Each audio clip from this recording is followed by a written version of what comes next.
Good morning, ladies and gentlemen. I'm Sherly Novita, a master's student from Linguistics Department at University of Sumatera, Utara. Today, I would like to discuss about endangered language. Multilingualism as the cause of Teochew Dialect Extinction in Medan. First of all, we are going to see some ethnics in Medan. There are Karo, Tamil, Javanese, Minangkabau, Batak, Aceh, Sundanese, and Chinese. Chinese itself is categorized into other dialects or ethnics, such as Hakka, Hokkien, Cantonese, Teochew, Hokchiu, Hainan, Hailufeng, and Henghua. The background: most Chinese in Medan are able to speak more than 2 languages, or so-called as multilinguals. The type of Chinese in Medan. Let's say a boy was born from a Teochew family. So as a Chinese descendant, he needs to speak Teochew as his mother tongue, as he was raised from Teochew family. Meanwhile, among Chinese in Medan, he needs to talk by using Hokkien with his friends or acquaintance. And then as a citizen in Indonesia, he needs to speak bahasa. As an Indonesian who lives in Indonesia, learns that, and then he can also get this bahasa from school, which is also the national language in the country.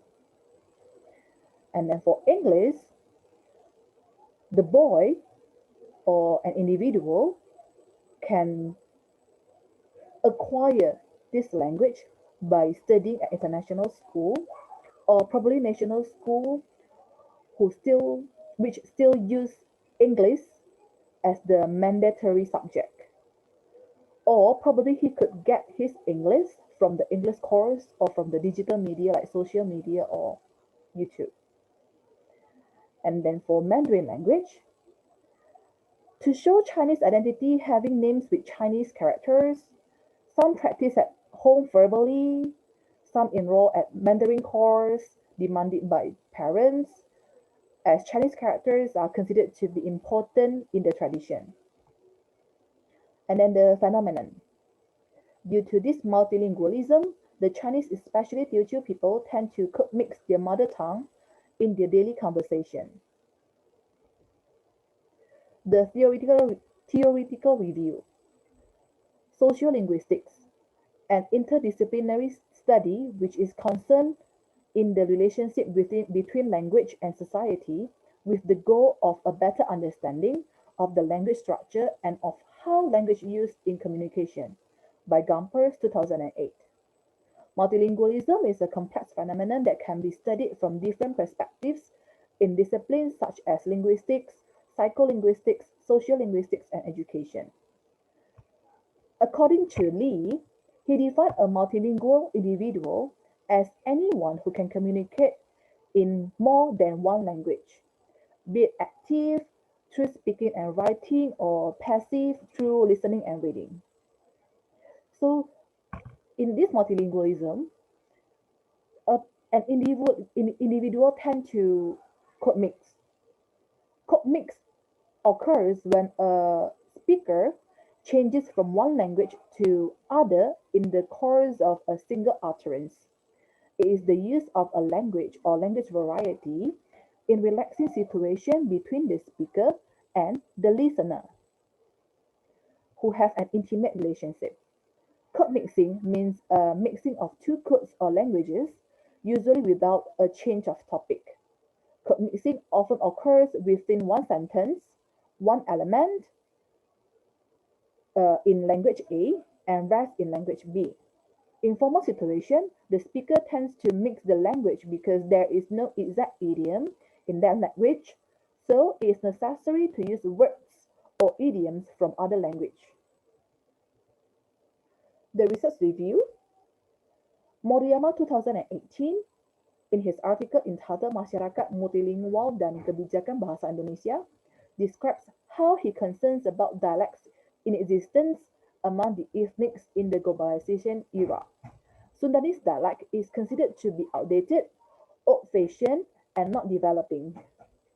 Zain 2018 also argues about multilingualism in her article entitled English Multilingualism and Globalization in Indonesia, which she disagrees with the Indonesian educational system towards multilingual education in order to ensure the preservation of the indigenous and heritage languages while adopting English as a lingua franca. The research method. The data were analyzed by using qualitative research to see how Teochew people in Medan could mix their dialect with other languages in certain contexts. The method used in collecting the data is sociolinguistic review. It also called as the method of proficiency, recording and note-taking, which enables the writer to get into a conversation with the informants, according to Sudayanto 2015. Findings. I really love eating dumplings with soy sauce. 我真suka 吃pangsit poi kecap. I will be late for 15 minutes. Please wait for me at the hotel receptionist for the check-in. 我bakalan telat 15 分钟. Tolong tanwa na hotel receptionist ko check-in. So these are some of the examples from the English sentence to Teochew dialects. Another one, the students need to record their testimony and upload it on the Instagram by tagging our ID. Hak sing I record I nang kai testimony liao, upload ke Instagram liao, tag wa nang kai ID. Next, she postponed the forum to the following week because there were not many participants this morning.